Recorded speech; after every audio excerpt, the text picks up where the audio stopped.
Video से बड़ा खुलासा हुआ है। कोचिंग के आगे से गुजरी थी तेज रफ्तार कार के गुजरने से भी बेसमेंट में पानी घुस गया था।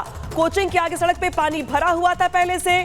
दिल्ली फायर सर्विस के डायरेक्टर ने वीडियो की पुष्टि की है और दावा किया है कि कार के गुजरने से भारी मात्रा में पानी बेसमेंट में घुस गया था। तो देखिए, जो बेसमेंट है उसके बाहर भी पानी, बेसमेंट के अंदर भी पानी, और जब कार गुजरी वहां से तो पानी और घुस गया अंदर। और शायद यही वजह रही कि जो वहां पे छात्र अंदर मौजूद थे उनको बाहर निकलने का मौका नहीं मिल पाया। उन्होंने बहुत कोशिश की, जद्दोजहद की। कल शाम 7 बजे का यह हादसा है, लेकिन 11-12 बजे रात तक जो छात्र थे उनका रेस्क्यू नहीं हो पाया था। तो जरा सोचिए कि घंटों मशक्कत के बाद भी रेस्क्यू करने में तमाम परेशानियां सामने आई, तो छात्रों को कितनी मशक्कत करनी पड़ी होगी। चलिए, नामिका जो जिक्र कर रही थी आपको तस्वीरों के जरिए हम दिखा देते हैं। ये आप जो देख पा रही हैं सड़क है, ये पानी से लबालब भरी हुई है। और ऐसे में देखिए, तेज रफ्तार गाड़ी जब आती तो पानी का फ्लो बहुत तेजी से बढ़ता है और सारा पानी बेसमेंट में चला जाता है। कहा जा रहा है कि यहाँ पर लोहे का दरवाजा था जो पानी के बढ़ते फ्लो के चलते, देखिए कैसे ये गाड़ी आती है, यहाँ पर हम आपको दिखा रहे हैं। देखिए गाड़ियां गुजर रही है और ये देखिए पानी कैसे तेजी से अंदर जाता है और वो जो लोहे का दरवाजा वो टूट जाता है। जो छात्र अंदर बैठे होते हैं वो पानी के वजह से वहां फंस जाते हैं, बढ़ते पानी के फ्लो की वजह से।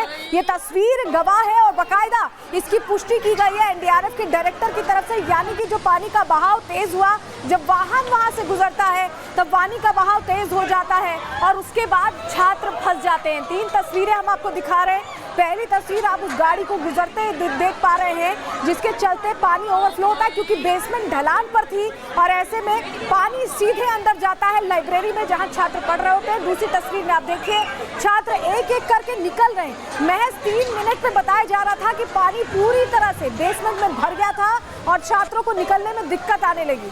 तीसरी तस्वीर में आप देखिए कि कैसे धीरे धीरे करके एनडीआरएफ जब पहुंचती है तो छात्रों को निकालने की कोशिश करती है और लंबा समय इसमें लगता है। सुबह 4 बजे 7:10 पर कॉल आती है और सुबह 4 बजे रेस्क्यू पूरा होता है।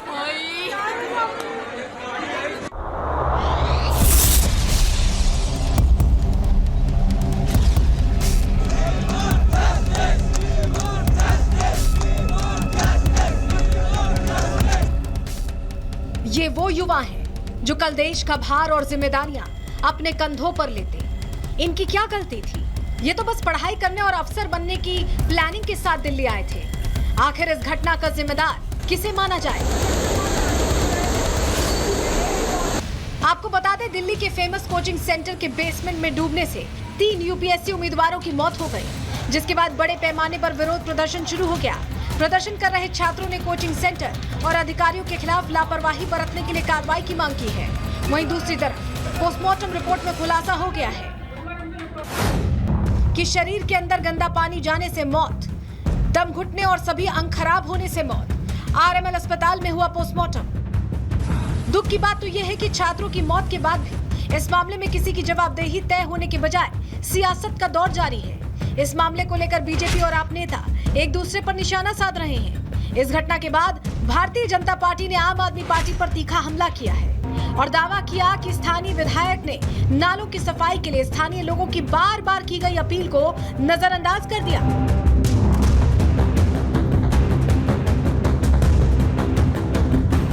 दिल्ली में बारिश सिर्फ जलभराव का कारण नहीं बल्कि मौत का काल भी बन रही है। हाल ही में मध्य दिल्ली के पटेल नगर मेट्रो स्टेशन इलाके से एक मामला सामने आया था, जहां बारिश के बाद यूपीएससी छात्र की सड़क पर करंट लगने से मौत हो गई थी। इस घटना के बाद से ही पूरे इलाके में दहशत का माहौल छाया हुआ है। लेकिन सवाल है कि छोटे छोटे गांव से शहर आकर देश की सेवा करने की चाहत इन बच्चों को इतनी महंगी क्यों पड़ रही है? क्या कसूर था इनका? सवाल ये भी, कोचिंग सेंटर में अचानक इतना पानी कैसे भर गया? सवाल ये भी कि छात्रों की जिंदगी मुसीबत में डालने का जिम्मेदार कौन है? और सवाल ये भी कि बार बार राजधानी दिल्ली में इतनी बड़ी लापरवाही कैसे हो जाती है? Bureau report, Republic Bharat. तो मौत वाली कोचिंग का आखिर हत्यारा कौन, आखिर जिम्मेदार कौन, लगातार सवाल बने। इस बीच बड़े बड़े खुलासे भी हो रहे। सीधे रुक करते ग्राउंड जीरो का जुड़ गए हमारे साथ प्रगति। ग्राउंड जीरो से प्रगति, तमाम बड़े खुलासे हो रहे हैं अब उस बेसमेंट को लेकर के, जिसका अप्रूवल दिया किसी और चीज के लिए गया था, बनाया कुछ और गया। इसके बाद तमाम लापरवाहियां यहाँ पे निकल के सामने आ रही है। कार्रवाई के नाम पर सब आरोप प्रत्यारोप का दौर चल रहा है, क्या जानकारी?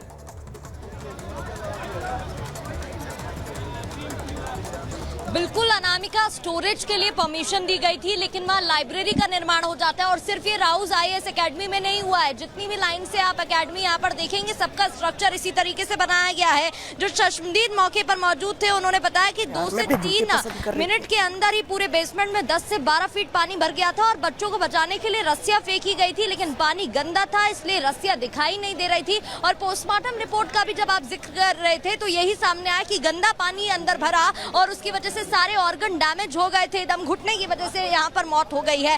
आप अगर तस्वीरें अभी स्पॉट की देखेंगे तो सुबह से ही हम आपको तस्वीरें दिखा रहे हैं। अभी भी जो गुस्सा है वो उबल रहा है इन छात्रों का और वो कम होने का नाम नहीं ले रहा है। अभी भी आक्रोश दिखाई दे रहा है।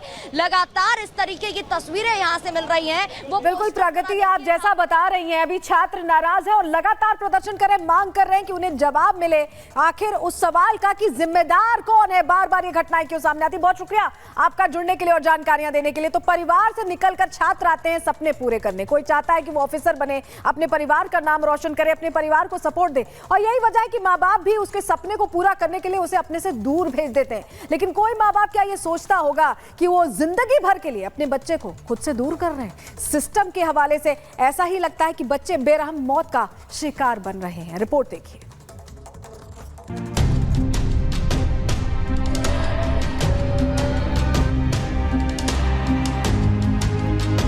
देश की राजधानी दिल्ली में हर साल लाखों छात्र अफसर बनने का सपना लिए आते हैं। यूपी के अंबेडकर नगर की श्रेया यादव, तेलंगाना की तानिया सोनी और केरल के नेविन डेल्विन ने भी अपने इसी सपने को पूरा करने के लिए देश की राजधानी में कदम रखा था। इन तीनों छात्रों का सपना तो पूरा नहीं हुआ, लेकिन दिल्ली की दुश्वारियों ने इनकी जान जरूर ले ली।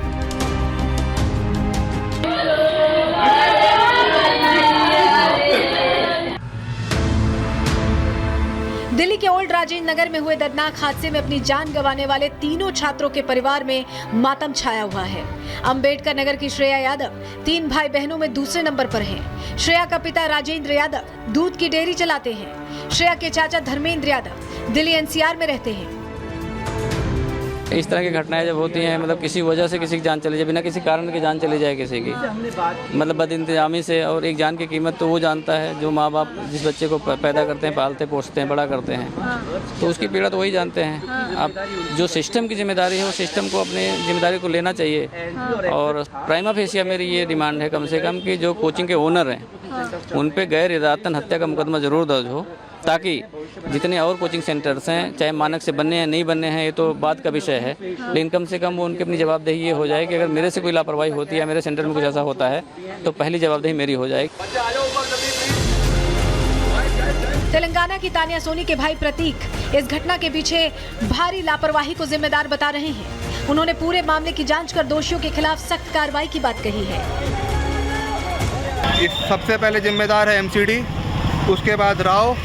इन लोगों ने एक गलत तरीके से वहाँ पे लाइब्रेरी खोल के रखा है। आप उसको जांच करवाइए और आप इसको सज़ा दिलवाइए। या आप लोग मीडिया से मेरी गुजारिश है, मैं यही कहूँगा। देखिए एफआईआर तो दर्ज कर लिया गया है, उसको गिरफ्तार भी कर लिया गया और आगे क्या मांगे? सर प्रोसेस शुरू होने से फ़र्क नहीं पड़ता है ना, एंड रिजल्ट से मतलब है।